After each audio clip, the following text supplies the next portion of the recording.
Good morning students, today we are going to study about puzzle test. ठीक है, आज हम पजल टेस्ट ही करेंगे बट एक डिफरेंट फॉर्म का क्वेश्चन करेंगे. Okay, now let us start with the puzzle test. अब देखिए, पहला जो आपको क्वेश्चन गिवन है वो गिवन है if A, B, C and D are to be seated in a row. ठीक है, अगर A, B और C जो हैं, C और D जो हैं, इनको एक रो में बैठना है but C and D cannot be together. आपने इस तरह से बैठाना है इन्हें A, B, C, D को कि आपके C और D कभी भी एक साथ ना हो. But C and D cannot be together. Also B cannot be at the third place.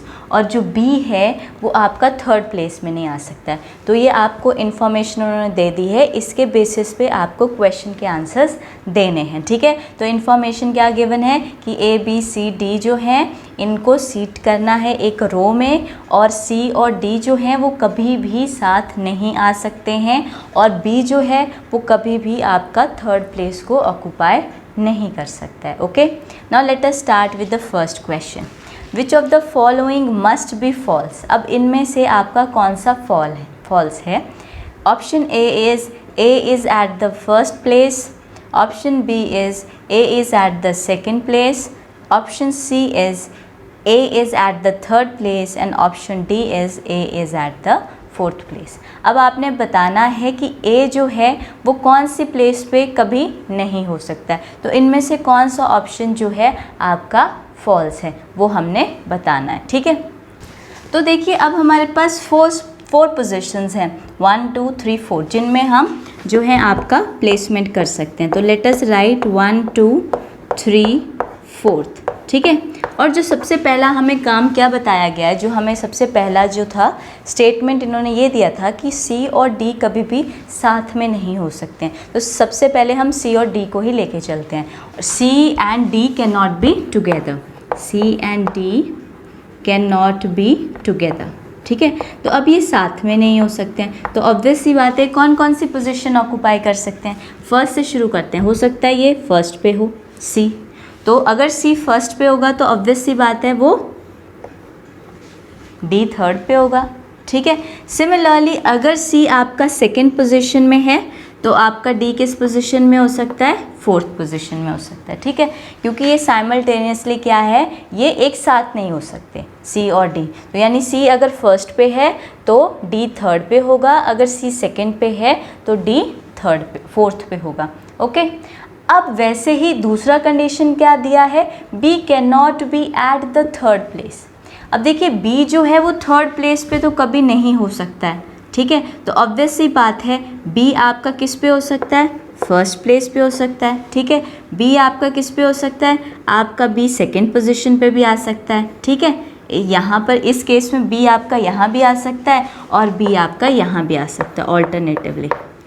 ठीक है, तो हम ये कह सकते हैं कि देखिए यहाँ पर आपका B या A में से कोई भी आ सकता है और B और A में से कोई भी आ सकता है. लेकिन इस स्टेटमेंट में जो सेकंड वाला पार्ट है इसमें जो B है वो आपका सिर्फ और सिर्फ कहाँ आ सकता है, थर्ड पे तो वो बिल्कुल ही नहीं आ सकता है.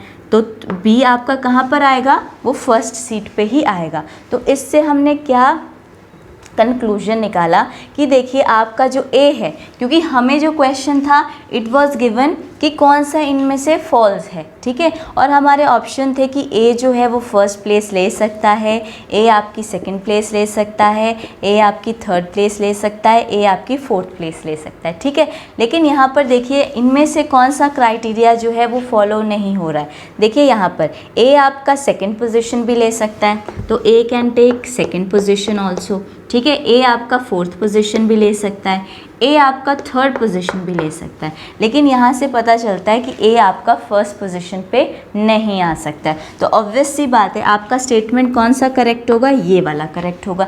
यानी ऑप्शन A इज़ करेक्ट कि which of the following must be false. तो आपका ये जो स्टेटमेंट है, this statement is false, that A is at the first place. तो A कभी भी आपका फर्स्ट प्लेस पे नहीं आ सकता अकॉर्डिंग टू जो इन्होंने क्राइटेरिया आपको दिया हुआ है. Okay, got it. Now the second part is if A is not at the third place then C has which of the following option. ठीक है, अब ये कह रहे हैं क्वेश्चन में कि अगर A जो है वो थर्ड प्लेस पे ना हो तो आपके सी के पास कौन कौन से ऑप्शन जो हैं वो बच जाते हैं।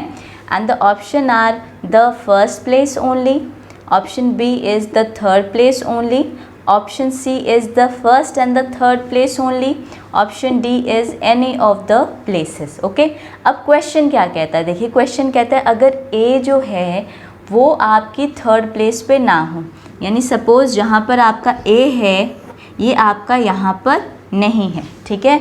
तो देखिए आपका अब हमने पता ही है हमें, अब हम ये कह रहे हैं कि ए भी आपकी थर्ड प्लेस ऑक्यूपाई नहीं कर सकता है और बी भी आपकी जो है वो थर्ड प्लेस ऑक्यूपाई नहीं कर सकता है, ठीक है।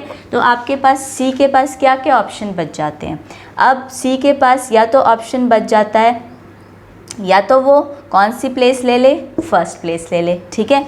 ऑब्वियस सी बात है, आपका अगर है बी सी ए डी, ठीक है। अब देखिए ना तो आपका सी जो है बी है वो भी थर्ड प्लेस पे नहीं आ सकता और कह रहे हैं ए भी आपका थर्ड प्लेस जो है ऑक्यूपाई नहीं कर सकता है। तो सी आपका कौन कौन सी प्लेसेस ले सकता है, या तो सी आपका प्लेस ले ले, सी और डी में से कोई भी प्लेस ले ले ए, ठीक है, ए ले सकता है आपका प्लेस, या तो फिर वो कौन सी प्लेस ले सकता है, थर्ड प्लेस ले सकता है, ठीक है। क्योंकि यही तो ऑप्शन बच गया हमारे पास। जो ऑप्शन कौन सा था आपका, ए वाला, ये देखिए जो हमने फर्स्ट में ड्रॉ किया था, यहाँ पर ध्यान से देखिए, हमने कहा था कि या तो सी जो है, सी और डी या तो आपका फर्स्ट और थर्ड प्लेस पे हो सकता है, ठीक है, या फिर सी जो है आपका सेकंड और फोर्थ प्लेस पे हो सकता है, ठीक है। बट अब वो कह रहे हैं कि ये जो है ए और बी तो आपका थर्ड प्लेस ले ही नहीं सकता है, तो कौन सा ऑप्शन बच जाता है इनके पास, ये वाला ऑप्शन बच जाता है कि सी और डी जो है आपका वो कौन सी प्लेस ले सकते हैं, फर्स्ट और थर्ड। अगर सी आपका फर्स्ट पे होगा तो उसके कंपैरिजन में डी थर्ड पे चला जाएगा, और अगर सी आपका हम थर्ड पे भी रख सकते हैं। ओके, तो हमारा कौन सा ऑप्शन सेटिस्फाई करेगा यहाँ पे, option number C, the first place and the third place only. Okay, now the next part is if A and B are together then which of the following is necessarily true। ठीक है, अगर A और B को एक साथ कर दिया जाए तो इनमें से आपकी कौन सी स्टेटमेंट जो होगी वो ट्रू हो जाएगी। Number A, C is at the first place, जो C होगी वो आपकी कौन सी प्लेस पे होगी, फर्स्ट प्लेस पे होगी। D is at the first place, और सेकेंड ऑप्शन में आपको दिया है कि डी जो होना चाहिए वो आपका फर्स्ट प्लेस पे होना चाहिए। Option C is given, C is not at the first place, C जो होगी वो फर्स्ट प्लेस पे नहीं हो सकती है। और D option is given, A is at the third place, जो ए होगा आपका थर्ड प्लेस पे होगा। ठीक है, तो अब इस क्वेश्चन में कहा है कि ए और बी जो हैं वो टुगेदर हैं। देखिए हमारे पास तो 4 ही प्लेसेस हैं, ए 1 2 3 एंड 4। ठीक है, अब ये कह रहे हैं कि ए और बी तो टुगेदर होने चाहिए और सी और डी जो है वो टुगेदर नहीं हो सकते हैं। तो ऐसी आपकी कौन सी प्लेस हो सकती है कि जहाँ ए और बी एक साथ भी हों। अगर देखिए हम ए और बी को फर्स्ट और सेकंड प्लेस में डाल देंगे, ठीक है, तो यहाँ पर सी और डी इकट्ठे हो जाएंगे, बट सी और डी तो कभी इकट्ठे होने नहीं चाहिए।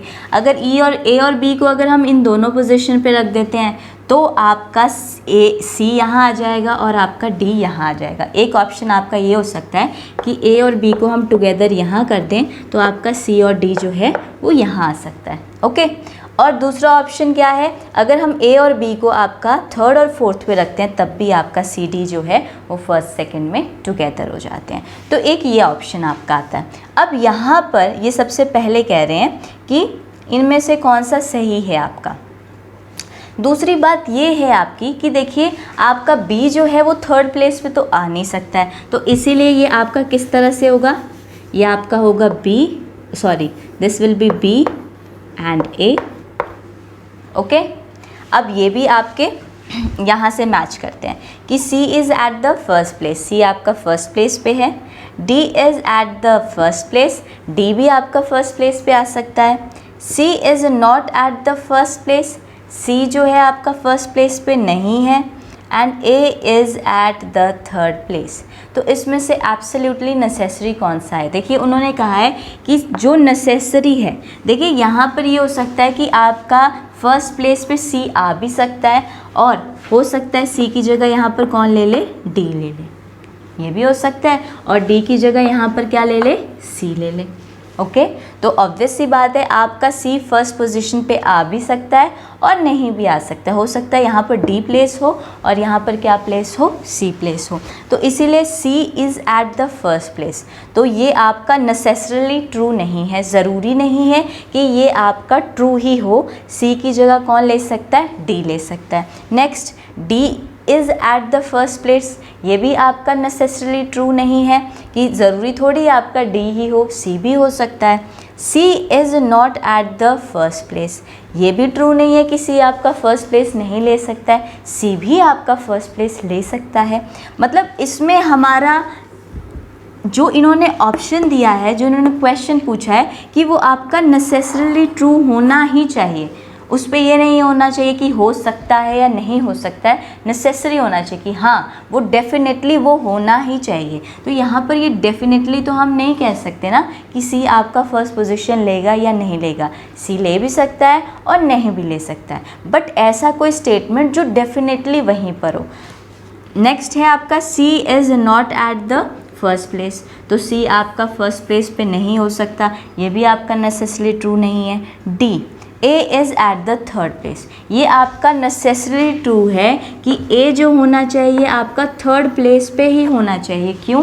क्योंकि देखिए ऑब्वियस सी बात है, हमने कहा था ए और बी इकट्ठे होने चाहिए और ए और बी इकट्ठे यहीं हो सकते हैं। हम ए और बी को इस तरह से भी लिख सकते हैं, बट एक ऑप्शन हमारे पास ये भी है, उन्होंने एक हमें ये भी दे रखा है कि B can not be at the third place, B को हम थर्ड प्लेस पे नहीं रख सकते हैं। ठीक है, तो इसका मतलब है हमारा जो ए होगा वो कौन सी प्लेस पे होगा, वो डेफिनेटली थर्ड प्लेस पे होगा। तो ये नेसेसिटी है, ये नेसेसरली ट्रू है हमारा कि ए is at the third position. तो इसका मतलब है ऑप्शन डी इज़ करेक्ट कि आपका ए is at the third place. ठीक है, तो इस तरह से आपको इस टाइप के क्वेश्चन जो हैं वो करने हैं। ठीक है, this was asked in one of the competitive exam. ठीक है, तो ये जो आते हैं इस टाइप के पजल टेस्ट जो हैं वो आपको क्या होता है, कुछ इन्फॉर्मेशन गिवन होती है, उस इन्फॉर्मेशन को आपने एनालाइज करना होता है। जैसे अब हमें सिंपल क्या दिया था कि ए बी सी डी जो थे वो एक रो में सीटेड थे,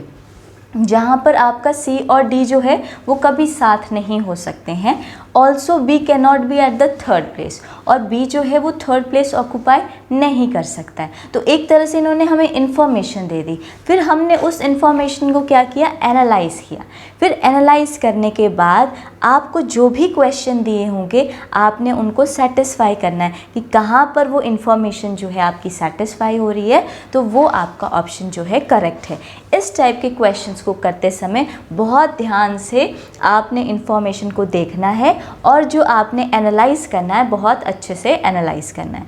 और ये भी आपका कैसे आ सकता है, देखिए जितनी आप ज़्यादा प्रैक्टिस करेंगे क्वेश्चंस की उतने ही ज़्यादा आपको आंसर निकालने में आसानी होगी, क्योंकि जितना प्रैक्टिस करते हैं उतना ही अच्छे से हमें वो क्वेश्चन जो है वो सॉल्व करना आता है। Okay, so that is all about for today. If you are having any doubt anywhere, leave the comment below and do like and subscribe our channel. Thank you so much.